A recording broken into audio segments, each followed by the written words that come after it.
from the moment I saw that movie, again, with zero artistic talent in my head and zero welding skills, I saw a woman welding these giant angel wings in this movie. I knew it was what I was meant to do. And I can't explain, like, there's no, like, I have no idea how. I knew it. Like, it was like an aha moment. It was. Like, I knew, like, I needed to breathe. I needed to create sculpture. That was my guest this week, Barbie the Welder, a former addict who turned her life around through a singular inspired moment in her life. And she decided to go out and start making sculpture. Not just a sculptor, she's also an author, and we're going to be giving away copies of her book, The Inspiration Blueprint, today. So stick around to the end to check out more about that.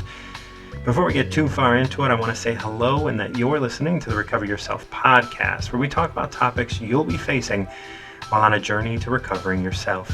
I'm your host, Martin John, and I'm extremely excited to present Barbie today. This podcast is all about expanding the definitions and scope around recovery, so everyone has the opportunity to recover themselves as they are, not as we expect them to be. So no matter where you are on that journey, there is a place for you here.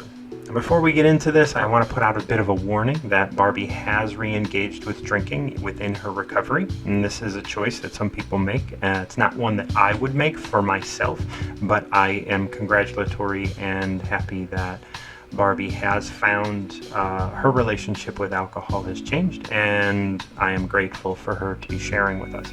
Barbie, thank you so much for joining me.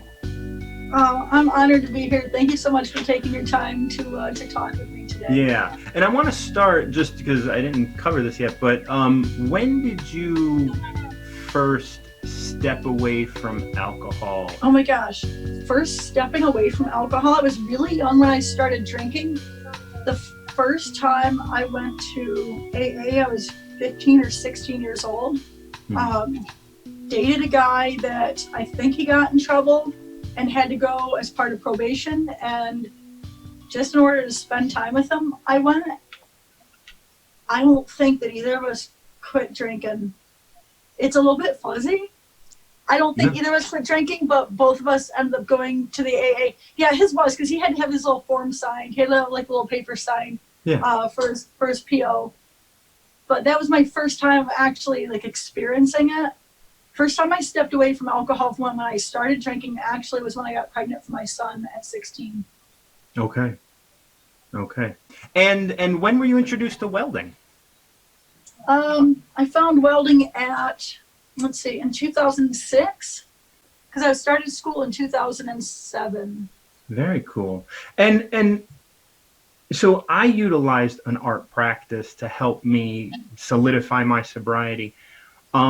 And which is what is drawing me so much to like your story and what you're doing. And, you know, this idea of shifting habits from from drinking and being and understanding oneself as one thing. What did you experience in terms of shifting your habit and seeing yourself? I don't know if I want to say as an artist. Were you an artist before you were a welder? Not even close. Like, my stick figures are egregious and questionable at best. So I had no artistic talent whatsoever, in my opinion. And seeing the sculptor in the movie, like, I just was drawn to it. I knew I needed to do that, and I can't explain it. There was no evidence whatsoever that I could be successful. I had no welding background whatsoever. I just was drawn to it. But without any, I've always been hands-on. I was a mechanic early on out of high school and in college, and my first career was auto mechanic. And I worked with my dad and worked with my hands, so the physical labor side and the working with my hands has always been cathartic for me. I just like to hammer shit and make stuff. So that brings me into this idea of like finding what you care about, right? Yeah. Like, you were inspired by a movie, but you had to really kind of push yourself to continue. Now, I know you're writing books and other things like that to help other people. So what are some things that what are some things that you know about, like, trying to find that which is your passion? In order to find your passion, all the clues are in your childhood. Think back to what you liked doing as a child. Like, what things really bring you joy? Making forts, right? Like, that was, like, I loved making forts. Working with my dad was a huge, just fun thing to do. He had a little shed out back and he would make stuff and tinker. He was a jack of all trades. My mom had an art box when I was a kid. And even though I didn't feel like I was good at anything, she had stuff to paint and to glue and to color and to, like, we tried calligraphy. She just introduced me to all these things. And I did always find joy in that. So we have clues in our life. It's just thinking back to, like, do you have moments in your childhood where, you really, like, a parent was working on a car and you wanted to be there, or you saw a parent welding and it was just, my dad was an auto mechanic when I was a kid. So going into the garage, like, I could smell the oil, the gas, and the tires on his clothes. And so diesel fuel on his clothes. So, like, I give him a hug at the end of the night. And that was, so I ended up going into auto mechanics, but it was probably based on the fact that my dad was, and he was my hero. So, like, we've got, like, the experiences with, whatever it is. Spoke with a woman who went through an abusive childhood, and I was sitting next to her one day, and she was talking to me about how she loved to work with clay. That was a childhood memory of hers. I was like, well, here's your homework. Get a $10 box of clay and go work with clay. And she's like, oh my God, it just, the things that draw us from childhood that maybe are like a soft place to fall or an escape or something, I love to build forts. You can go in there and hide and just kind of watch people. I actually built a fort out back of my house in the last week. Like, no kidding. Went out back and built my own fort. It brings me back to my childhood. It gets me close to the woods. It's a separation from my house. I work from home, and so there's no separation. And I was getting frustrated last week because I feel guilty if I don't do work when I'm at work, and I literally am at work all the time. So I'm just like, I figured out that I needed a separation, and with the way the world is going, I just literally went out back and spent 2 days and built a fort, and then spent 2 days in it and just totally decompressed and had, like, this most beautiful, unapologetically took time for myself and shut shit down. Well, that shit's important. I mean, that brings this conversation to vocation versus avocation. So, like, this idea of, like, what's my hobby? What's my work? And for me, I don't want to compartmentalize my life, right? I don't want to compartmentalize my life where it's just like, oh, this is work and that's on a separate thing. And this is my family and that's on a separate. Everything is going to interact, whether I want it to or not. So I want to be able to live in a space where all of these things are one. And so, and I know you speak a lot about, because you went out on your own to be an artist, like, how, like, not everybody has a skill set or a passion that they see can earn money, or, it can be a vocation. How did you kind of get over the infinite messages that, no, you can't do that? Oh, the you can't do that is literally what I thrive on. That's my fuel. I am, no kidding, in the process of writing a book about tell me I can't and I'll show you I can, is, like, basically the gist of it. I never had to worry about getting over, like, you can't do that as far as being an artist. From the moment I saw that movie, again, with zero artistic talent in my head and zero welding skills, I saw a woman welding these giant angel wings in this movie. I knew it was what I was meant to do. And I can't explain, like, there's no, like, I have no idea how. I knew it. Like, it was like an aha moment. It was like, I knew, like, I needed to breathe. I needed to create sculpture. And so there was never any, like, people told me no all along the way. Like, I didn't give a shit what people said because I knew it was right for me. And I literally have been a rebel all my life. I've, like, come out of the womb screaming freedom. Yes, I really wanted to fit in bad as a kid. And that's one of the things that led me to depression and alcoholism, is that I didn't, and drug addiction. But really, it's what I've been training for all my life, is to stand out, is who I've been from the beginning. And it used to be the bane of my existence, and today it is my greatest asset. And figuring out that balance, and figuring out, like, this space of that which I'm trying to do in those formative years, and I'm trying to push it down so much so I could fit in. Those are the things that are going to set us free when we can open up to them. This all stems from not liking yourself, not really loving yourself. I think that's the core of everything. Like, that's just bingo. Now that you're welding, you found something that helps you express and helps you talk. Now, not everybody is an artist, but to find that thing that you are drawn to rather than just being drawn toward the things we're told to be drawn toward, right? Like that's what we did when we were teenagers. That's what made us hate ourselves. That's what made us kind of move into these spaces. When you find that, like moving towards that unapologetically is really what we're addressing as my guests. Or what are some of the steps that we need to take to give ourselves more space to have faith in who we are? Realizing that my greatest superpower is my individuality, is owning who I am and stop trying to be liked by everybody. I'm not for everybody. Like, I love myself, but not everyone is going to love you. And that's good, because how boring would this world be if everyone was the same? We'd be freaking sheep. And like, it's just yawn. Like, I love individuals, and the more wild and crazy and standoutish you are, that's a word, standoutish, I just made it up, the more I'm going to love you. It's finding your truth, and everyone else be damned. You know, it's so challenging. I'll speak for myself. Growing up, my mom and dad had a vision for me, and it was based on their life and their experiences. And they, wanted me to go to school and get a good job and, find a company that's going to love me and work for 40 years and get a retirement, because that's what worked for them. And they're coming from love with that. But it's so far different from what I'm looking for and who I am as an individual. So they're looking through these glasses that is their life and their experiences. And they went through, parents with they had lived in the Depression. And so that security is so important to them.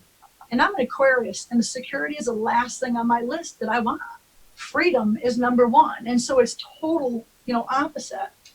And so I felt so off and wrong for so long because I couldn't fit their vision of what they wanted for me. And so like there's this disconnect. I felt like no matter what I did, I wasn't living up to their standards, which then lowered my self-esteem, because I'm like, gosh, they'll never love me because I can't be who they want me to be. And, it's just, when I started to realize that, gosh, I love my parents, and I've always realized that. Almost. Okay, I didn't as a kid. I totally didn't as a kid. I hated their guts as a kid because I couldn't live up to their standards. And I just wanted to be loved for who I was, which is so opposite from what they were looking at, right? But when I realized, like, fuck it, this is my life. And I have to be true to myself. And if I'm not being true to myself, then, I'm not living my truth, and I'll never be happy. And so when I stopped trying to please everyone and just started, what would truly make me happy? Like, I want to go and be a welder. I want to be a sculptor. Like, this would make me really happy. And even though everyone else is like, you're batshit crazy, I'm like, it's right for me. So not everyone is going to like you, but then again, not everyone has good taste. Speaking of not everybody's going to like you and you being yourself, I want to just bring this up. You drink again. I do. I want to just take a moment and congratulate you on that. That is obviously not for everybody. And I'm not saying that because I want to go out and drink, but like you're being you. And yes. For you to go out and do that and to be on the show and to be able to talk about look, this is mindset stuff. Who are you today as someone who loves themselves? And who were you when you had to kind of keep your shit in check? I used to drink to hide from myself and escape because I hated who I was. And so, smoking cigarettes, drinking, and doing drugs were all just ways to suffocate and drown myself because I just didn't like who I was. Today, I'm madly in love with myself. I can't love me enough. I look in the mirror and I'm like, yes, bitch, like, you're a badass. I love who I am as a parent to my kids. I love who I am as an influencer, like how I am online, like how I interact with people and everything else. I'm just absolutely in love with who I am. Should I die today? Like, I've lived a life that I'm very, very proud of. Like, what I've done today is something I am very proud of. Yeah, that's huge. And when we're proud of who we are and what we're doing, we don't hide. So true. Yeah, I definitely do not hide. And And there are times that we do, like for me, like I know even with, almost 20 years under my belt of sobriety, I'm still working at being completely vulnerable, completely in a space of not having to hide. There's so much power in being unforgivably yourself and being vulnerable, because like no one can fuck with you if you're just like, yeah, this is who I am, right? I own this. Like, yeah, I used to do this. Yes, I used to be the, but that's not who I am today. And when you own it, you take away all the power from everyone else to shit on you. When you own your individuality, it just gives you such a strength. It's literally like putting on the Iron Man suit. You know what I'm saying? It's just like, I'm freaking invincible. Like, what can you do? You know what I'm saying? Like, you can't say anything to me that I already haven't said about myself. Like, yes, I used to be an alcoholic. Yes, I used to be a drug addict.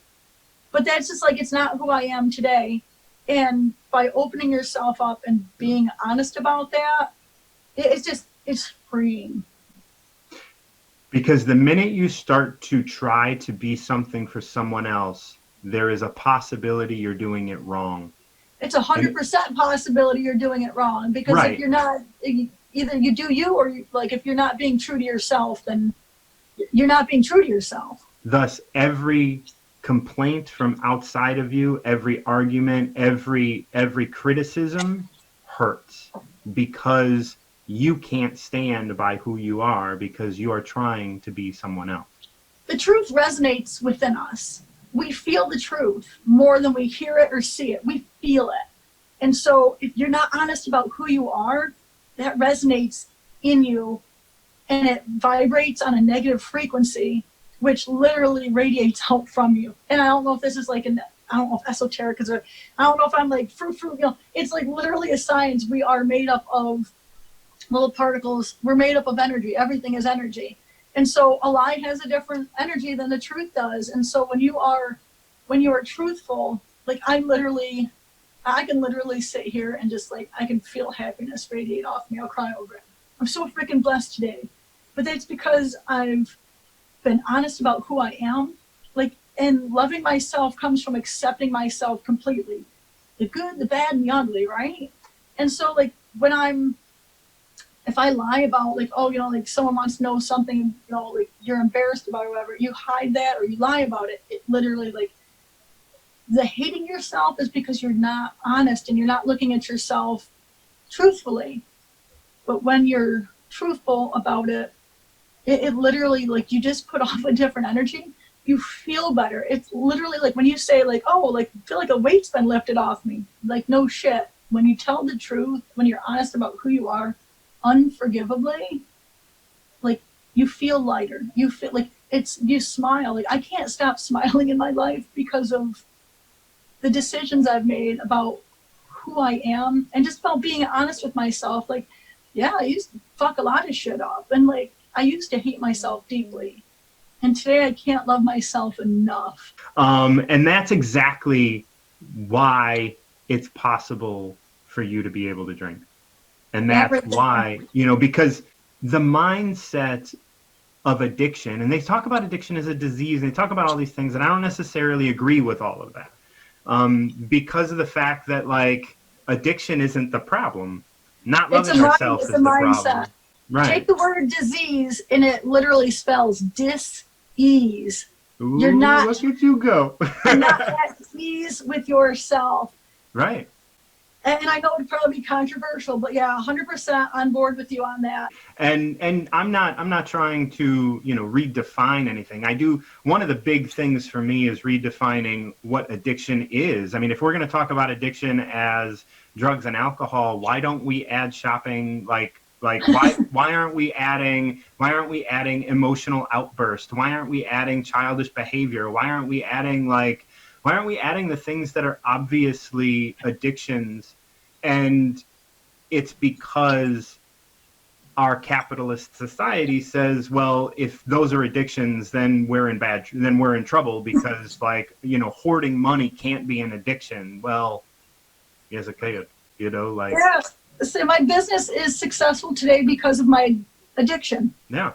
It's because I have poured so much time into it because I'm freaking addicted to it. I have to watch myself, and I do love myself today very much, but I still have to watch myself very carefully as far as, are you at work 7 days this week? Not healthy. Are you working the 16 to 18 hour days? Now, I made an excuse in the beginning, like that's what I need to do to be successful, but that's a bullshit lie because it's addiction.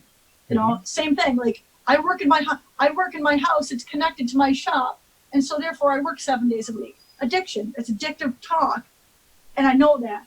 I built a Ford Outback so I can get away. So I understand. Like I know what the behaviors are. I'm very self-aware. I still catch myself, and self-aware and honest, right? And honest about my shit without shaming myself about it.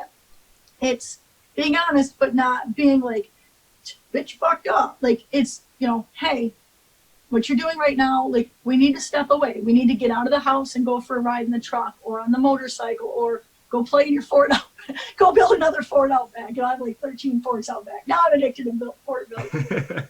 But it's just watching myself, and it's the self-awareness without judgment that has truly helped me. I still am challenged by addiction on a daily basis. It has transformed. So my business, like I said, it is successful today because I've been addicted to it. And so watching myself and just that being aware and being like, hey, maybe you should take a day off a week. But I love it so much. Well, but I have a family, and I need personal time and family time and, fort building time. That's right. And our lives are not singular. And this is all about building habits, building good habits in our life. And when we have a habit that we have to question, avoiding questioning it isn't going to make our lives better. It usually compounds it. I'm working on an episode right now called the double down effect. And I'm sure you've come across this in like I know I've done it. What is your relationship to the double down effect? Meaning, when you get presented with, hey, this is a healthy action, and you say, fuck that, I'm going to double down on my unhealthy action just because you suggested that I'm doing something wrong. Oh, I'm not in that headspace anymore. Right. No, good. Oh my gosh, yeah. Right now, if I love corrective criticism. Before, anytime someone criticized me, I took it deeply personally and got really butthurt about it and suffered and was angry about it. And usually was like, hey, like I would ask someone for advice and then do what the fuck I wanted anyway. Today, I actively seek corrective criticism because it's an outside view of me. I have a very specific way I do things. And so I've got, this. I love to find people outside of my thought process, people that have different views than I do, whatever that looks like, to look at me and say, hey, I'm like, hey, what would you, do you think that this is a right move? Or what would you do in this situation? Especially like, what would you change? Like going to someone like, here's this, what would you change? Instead of saying, do you like it? Because now we're going to get two different answers because now they're expecting to give a corrective feedback. It has deeply enhanced my business, and I actually did it very early on in my business, and I don't know how I learned to, but I wanted my business to succeed so much that I didn't give a shit about how bad the criticism was. I just wanted to grow and improve. So the business allowed me to start taking corrective criticism on an entity that I built, and then eventually I started taking that to me and asking people what about me I could change. How could I be a better mom? How can I be a better daughter to you? How can I be a better sister to you, to my family members? And really just being open to what they're saying. So the double down thing definitely used to be me, and it is the exact opposite on who I am today. And that, I think, has a lot to do with this idea of loving yourself. When you're loving yourself so much that you're willing to change and grow versus loving yourself so little, any amount of foot space that you can just grab and hold on to and control because you have so little control. Do you have anything to add in terms of habit? I don't know if it's a habit, but I know I struggle with balance. And so in my self-awareness, I'm like, yeah, you're working way too much. And so because of being a one-woman business, a one-woman, one-person business entrepreneur, I'm still wearing almost all the hats, and it's deeply challenging. And so, shop time, you work on your business and you work in your business. There's two different ways. And so, like, working in my business is me physically going downstairs in the garage and sculpting. But there's also video editing, photography, which I hired a photographer, all the social media, connecting with the people on social media, but also with the interviews, writing my books, working with companies, just all the things, right? And it's just such a short list of all the things that have to be done. Yeah. And so making sure I have time for both of those, but then still it's like the balance as far as like, I'm like, okay, like, because 40 hours in the shop and then 40 hours doing this, I'm like, that's a lot. And so, like, when it comes time to backing off, I have to watch I'm not getting lazy, because I'm like, gosh, you're spending too much time on your business altogether. You need more family time, you need more personal time. But it's just figuring out, gosh, like, am I being too lazy? Should I be putting more time in? It's just, I guess it's constantly questioning myself. And that's the work. And that's always going to be the work. And it's not going to be like it's over. Talk to me about connecting to your passion and starting to love yourself. What was that like for you? So that was a long process from... Do you want to point that out? Long process. It was a long process. Yes, and it's a process. It is a journey. It is not an overnight success. It is definitely in 2006, I saw the movie. The beginning of 2007, I saw the movie. Was deeply depressed. Was still in just deeply depressed, and alcohol and drugs for me at that time were an escape. Hating myself. Finding welding. From beginning of 2007, I got into school at the end of 2007. I got hired in 2008 at a shop. Just about a 10-year journey. About 2.5 to 3 years ago is where I really started to see my value and really deeply love myself. And it wasn't until a while after I deeply loved myself that I realized that it was the learning to weld and having small successes and watching myself grow and change.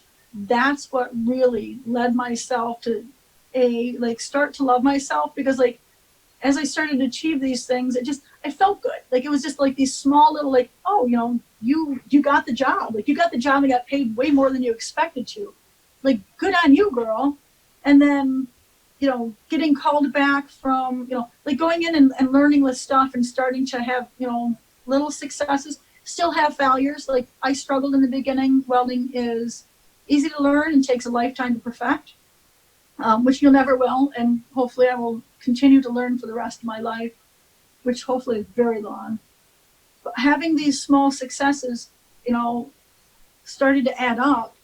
And as the successes added up, you gain skills, you feel good about yourself, a little bit here, a little bit there. But then there's still the depression, there's still life, and there's still, single mom trying to, support her kids and do all the things that you do and pay my bills. And so, yeah, I go like, God, I'm 35 years old. I'm still don't have any money in the bank. Boom, a little bit of depression, but like, oh, I learned this TIG welding thing. Like, oh, that feels better. And so, like, as I grew, I started to gain skills. I started to gain material possessions, and then it's like you kind of like, oh wait, like I deserve this truck. Like, yes, it's a 2008 GMC, but I deserve. What I'm saying? Like, I deserve a truck that runs good. Or, I deserve, actually, before the truck was my dream Jeep. So, like, yeah, you deserve good things, girl. Like, buy it. Like, so it just started to gradually grow over time. And it was a long process. I didn't intentionally set out to change my mindset. I didn't set out to get out of depression. I didn't set out to love myself. It was a very happy byproduct. But now I know exactly what I did that changed that. And so now I do everything in my power to share that with other people, because now other people can do that intentionally, because I know how to intentionally do that. So I'm looking at like titling this Idle Hands, and the idea being you don't want to like push yourself intentionally towards, I want to not be depressed. You want to actively do things that keep you engaged. It is the action that creates the energy. And in my depression, I didn't do shit. You know, you're depressed. You don't want to get out of bed. You don't want to do anything. Right. And you hate yourself. And then you hate yourself for not getting out of bed. It's a downward spiral. But when you take action, you know, like for me, like I was really deeply struggling in the beginning. I knew I needed to be an artist, but I wasn't making money. I had no idea about all the things that went into running a business. And so about 8 or 9 months into being a full-time artist, I went back into depression. And that's after like getting myself out, you know, all the things that go along with that. And so I found myself going back into depression because I knew it was what I was supposed to be doing, but I wasn't making the money. And so I had a hard time going into my shop for a couple of days. And it was just such a shitty feeling. Like there's like a tear stain on my, you know, my counter in there. And I just, you know, I had a friend tell me, they're like, just get into the space. Don't go into your shop and work. Just go into the space and just be there and sweep. Go clean your shop. Go sweep the floor. Go do something. And what ended up happening is I went in there and I just started sweeping. And that's all I intended to do was just sweep. I'm just like, I'll get this asshole off my path. And I started sweeping, and you open the door. You know, first of all, you open the door and you smell the shop, and it's just like, there's home. I started sweeping and cleaning it up, and it feels good to be in a clean shop for me. And then, you know, I see a little project on the side, and I'm like, just weld this little thing. And then, next thing you know, it's like 18 hours later, and I'm like, oh my God, I love it so much. It was the action that changed the depression. I just got back to work. What really, really changed it was, because that's how I got out of that little funk. That was the beginning of the momentum, and that's what it is a momentum for me. I saw another artist at a public event, as he was creating, step back and take a look at his art and just like give that little nod and that smile that you give to something you create, and you can see the love. And I realized, like, holy shit, girl, like, you didn't get into this to make money. You got into this to make art. Go back in the shop and be pure about what you're doing and stop getting all caught up. And it changed everything. The mindset, again, it's like, I'm not here to make money. I'm here to make art that I love, that really feeds my soul. So fuck the money. And literally from that action of getting into the shop and just being around, and then realizing, like, I'm here for the purity of art. I had no idea that you can make money making art. I knew that I could, like, make the art, weirdly, but I never thought of it as a business. Right, but it comes when you show up, you know, and you're going to be challenged by those things. I mean, I'm still challenged by a lot of that kind of stuff. It's like, okay, well, where am I still blocking? Where am I still holding myself back? And where am I not? You know, like, I know that this and the portrait stuff and all of my stuff is super honest. And so that just has to be the metric by which I denote success. Because if I get stuck with this idea of like, oh, you have to make X in order for all that you love to have value, you're not going to love what you're doing. Yeah. It starts and ends with love, with art. It's and life. The most purest place. That is true too. It is the most purest place to be, is creating what you love unforgivably, being who you are unforgivably, you know, treating yourself and everyone else with love and respect. It's just so simple. Sometimes it takes a while it took me a long time to figure that out, but it's where I stay, and I work very hard to stay there. Asking yourself the right questions will give you the right answers. If you're asking yourself questions like, why does this shit always happen to me? Why, you know, all the negativity. If you're in negative, you're going to draw more negative. But if you say, how can I make sure this never happens again? Or how can I get to X, Y, Z? You know, like, there are technically no rules. There's no set road in life. So, like, you get to create the life that you want. There's no one that says, like, you have to do blah, blah, blah. I'm like, yes, there's certain things we have to follow to make sure we're treating, and again, it comes back to love and respect. But there's no one that says that you can't go out and be a freaking rock star, or you could be there's no rules that say with my art, I have to do X, Y, Z. Like, you literally get to create your own life. Mm-hmm. And the more questions that you're asking yourself that are productive and geared towards, what kind of life do I really, really want? what do I want my life to look like? Because like there's no freaking boundaries. We've got Elon Musk who's working on going to Mars. Like, why aren't we all thinking like Elon? And I don't mean all going to Mars. I just mean like how freaking nervy of him. It's amazing. Like, just what can't we do? Like, take out all the rules and just start asking us, like, what would my life look like if I decided that I wanted to, go to Mars or whatever whatever it is. Just, we really need to think on a much grander scale. But then it goes back to belief that you deserve stuff and saying, like, you're not going to think about going to Mars and creating a whole new planet for people if you don't have the self-esteem. So it does boil back down to self-esteem and belief that you deserve stuff. But by getting there, it's just like there's no limits to what we can do as humans. And this is why we talk about recovering ourselves, because like when we can be ourselves unapologetically, when we can be who we are, we can follow a crazy idea to its ultimate fruition. So, and I applaud you on your journey and your work, and thank you so much for spending so much time with me and chatting with me about all that you're doing. It is an honor. Thank you so very much for having me. I appreciate it.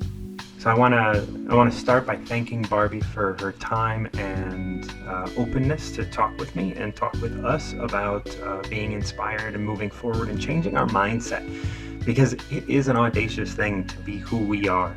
And I encourage you to follow Barbie on all of her platforms. And you can find links to everything that she's doing in the description of this episode.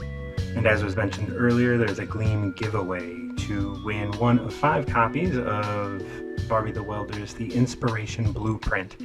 Registration is open now until October 3rd, and you have 12 different ways of entering.